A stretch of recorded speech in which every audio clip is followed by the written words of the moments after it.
नमस्कार मित्रों, भगवत चर्चा में एक बार फिर आप सबका स्वागत है। हम लोग नारद भक्ति सूत्र पे बात कर रहे हैं। 45 सूत्रों तक हम लोगों ने चर्चा किया है इस भगवत चर्चा सीरीज में। नारद जी ने 84 सूत्र बताए हैं भक्ति के संदर्भ में। भक्ति वह मार्ग है जिस रास्ते पर चल करके भक्त और भगवान एक हो जाते हैं, यानी कि जो नर है वो नारायण हो जाता है। ये सहज, सरल और सुंदर मार्ग है। उसी मार्ग की चर्चा कर रहे हैं नारद मुनि।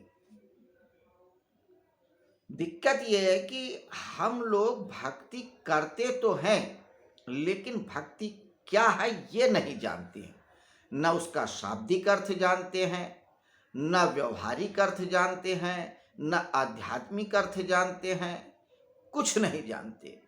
बस भक्ति के संदर्भ में इतना जानते हैं कि हमको सवेरे उठ के नहा धो के आरती कर लेना है, अगरबत्ती सुलगा देना है, प्रसाद चढ़ा देना है, या मंदिर में जा कर के माथा टेक लेना है। ये जो फिजिकल एक्सरसाइज करते हैं इसी को हम भक्ति समझते हैं, जबकि सिर्फ ये भक्ति का एक आवरण भर है, एक खोल है, एक ऊपरी हिस्सा है। जैसे आपके शरीर में वस्त्र हैं तो आप वस्त्र नहीं हो।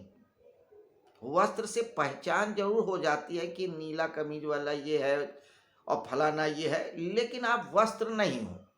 तो भक्ति की ये ऊपरी आवरण है, भक्ति का स्वरूप नहीं है।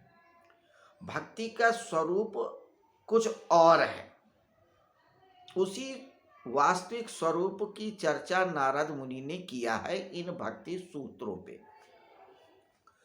तो भक्ति का अर्थ है समर्पण।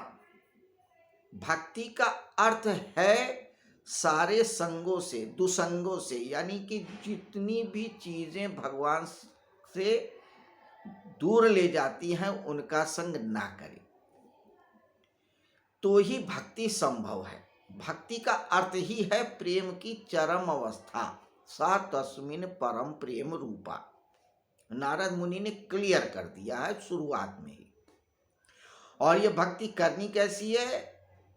यथा ब्रज गोपिका नाम, ब्रज की गोपिकाओं जैसी, जिसमें कोई आकांक्षा नहीं है सिवाय परमात्मा के। बस यही दो सूत्र हैं।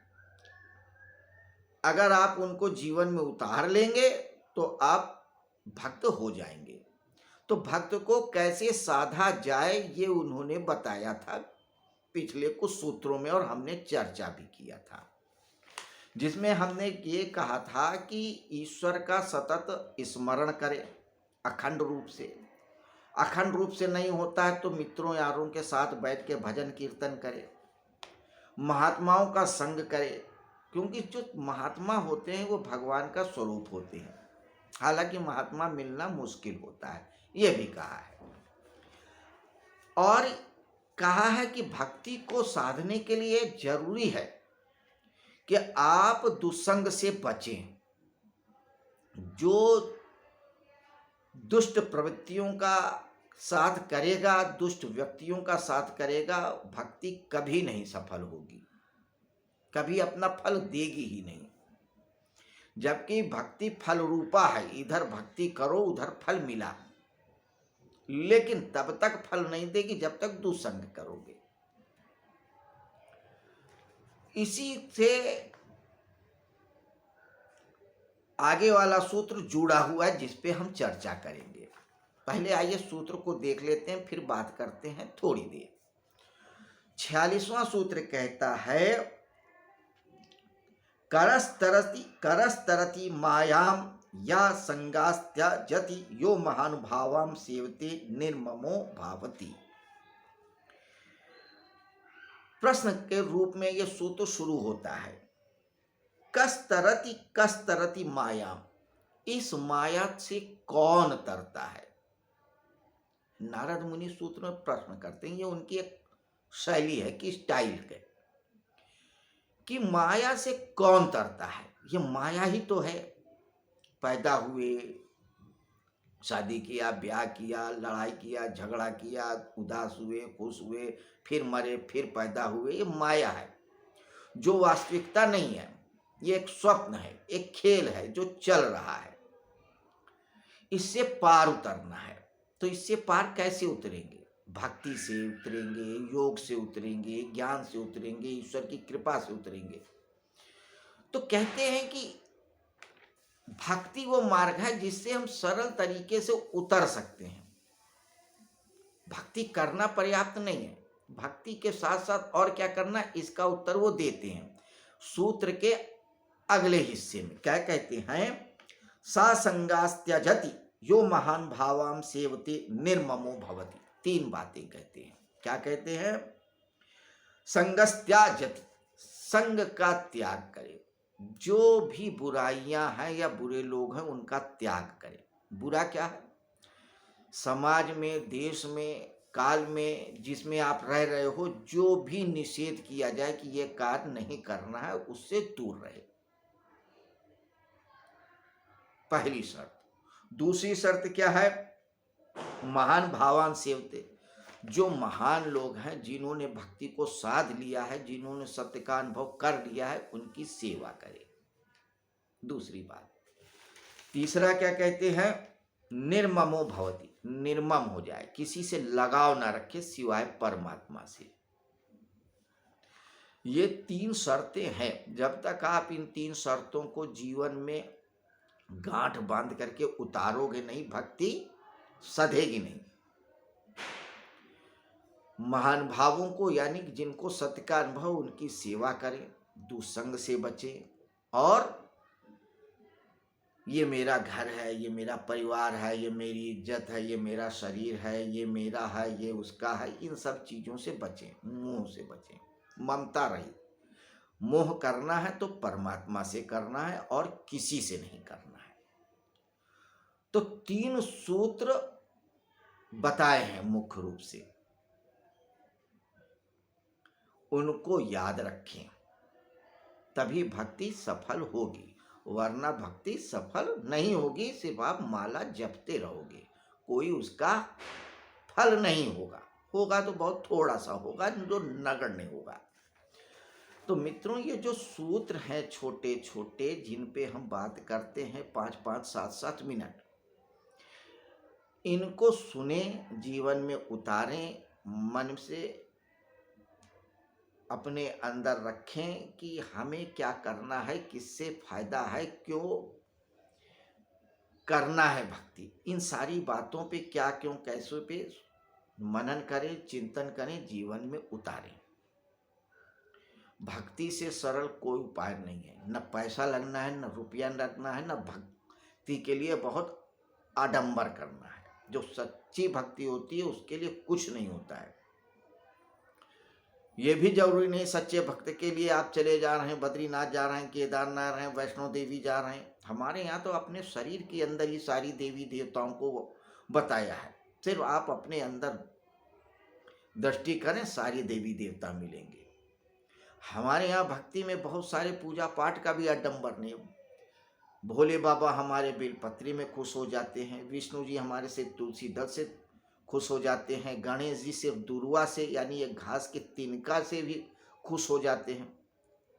कहाँ वो कहते हैं कि सोना चढ़ाओ, चांदी चढ़ाओ, ये चढ़ाओ, वो चढ़ाओ। वो तो आपकी इच्छा है, आप कर देते हो। लेकिन भक्ति में कुछ नहीं चाहिए, सिर्फ भाव चाहिए। अगर भौतिक चीजें भी हैं तो बताया, किसी को बेलपत्र चाहिए, धतूरा चाहिए, किसी को दुर्वा चाहिए, किसी को तुलसी दल चाहिए, किसी को केले का पत्ता चाहिए, किसी को बेर चाहिए। बस इन्हीं सब चीज़ों से जो आपके आसपास बड़ी आसानी से मिल जाती, उन्हीं से हमारे देवी देवता खुश हो जाते हैं। लेकिन हम उतना भी नहीं करते हैं, हम कुछ नहीं करते हैं, सिर्फ आडंबर करते हैं भक्त होने का।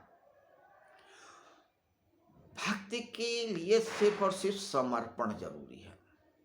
बाकी ये तीन शर्तें जो बातें कही हैं, समर्पण कर दोगे ये तीन चीजें भी सध जाएंगी। लेकिन समर्पण कर दो। जब समर्पण नहीं करोगे तो इन चीजों का सहारा लेना पड़ेगा। फुल समर्पण कर दिया तो फिर ईश्वर करेगा। और फुल समर्पण नहीं किया, ये सोच रहा हूं मैं भक्ति कर रहा हूं, तो इन तीनों चीजों को साधना पड़ेंगे। थोड़ा समझना होगा। या तो आप सरेंडर कर चुके हैं कि नहीं अब मेरे बस में कुछ नहीं, जैसे अर्जुन ने भगवत गीता में देखा, दूसरे अध्याय के 7वें श्लोक में समर्पित हो गया, नहीं अब मैं कुछ नहीं कर सकता, आप ही रास्ता बताओ। या पहले अध्याय के 47वें श्लोक में अपने धनुष बाण रख दिए कि अब मैं युद्ध नहीं कर सकता, मेरे बस में नहीं है। तो या तो आप पूरे समर्पित हो जाओ, तो फिर जो करना होगा ईश्वर करेगा। और अगर हाफ हार्टेड समर्पित, तो ईश्वर को मान तो रहे हो लेकिन ये सोच रहे भक्ति मैं कर रहा हूं, तब आपको इन 3 नियमों को पालन करना पड़ेगा, जरूरी है। अब आप जिस तरह से चाहें उस तरह से चीजों को समझें, लेकिन समझें ये महत्वपूर्ण है। और उससे ज्यादा महत्वपूर्ण समझ के अपने जीवन में उतारें। अगर जीवन में नहीं उतारते हैं तो ये सिर्फ एक फजूल की एक्सरसाइज होगी, इसका कोई अर्थ नहीं होगा। ये बातें मैं क्यों कह रहा हूं? सिर्फ इसलिए कह रहा हूं कि हम देखते हैं अपने जीवन में, खुद को देखते हैं, आसपास लोगों को देखते हैं, बातें बड़ी बड़ी करते हैं लेकिन उस पर अमल नहीं करते हैं। तो नारद मुनि बातें बहुत छोटी छोटी कर रहे हैं, लेकिन अगर अमल कर लो तो रिजल्ट बहुत बड़े बड़े हैं। इसीलिए नारद मुनि ने कोई बहुत लंबा चौड़ा ग्रंथ नहीं लिखा कि बहुत सारे दोहे लिख दिए हो, श्लोक लिख दिया हो, मंत्र लिख दिया हो, कुछ नहीं, छोटे छोटे सूत्र हैं, 84 सूत्र।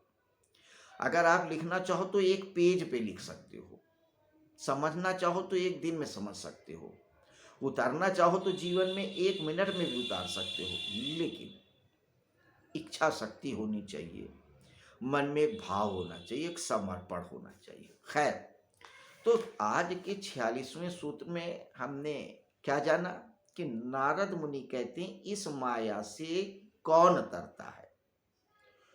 जो महात्माओं का संग करता है, जो दुसंग नहीं करता है, और जो समाज के प्रति और सांसारिक वस्तुओं के प्रति निर्मम रहता है, वही तरता है, वही भक्त होता है, वही भगवान बनता है, वही नर से नारायण का अनुभव करता है। है तो मित्रों, अब कल फिर हम अगले श्लोक पे चर्चा करेंगे, 47वें सूत्र पे बात करेंगे। तब तक हमें उम्मीद है आप इस सूत्र को पढ़ोगे, समझोगे और मनन चिंतन भी करोगे। तो नमस्कार मित्रों, अब हम आपसे आज्ञा चाहते हैं। शुभ रात्रि।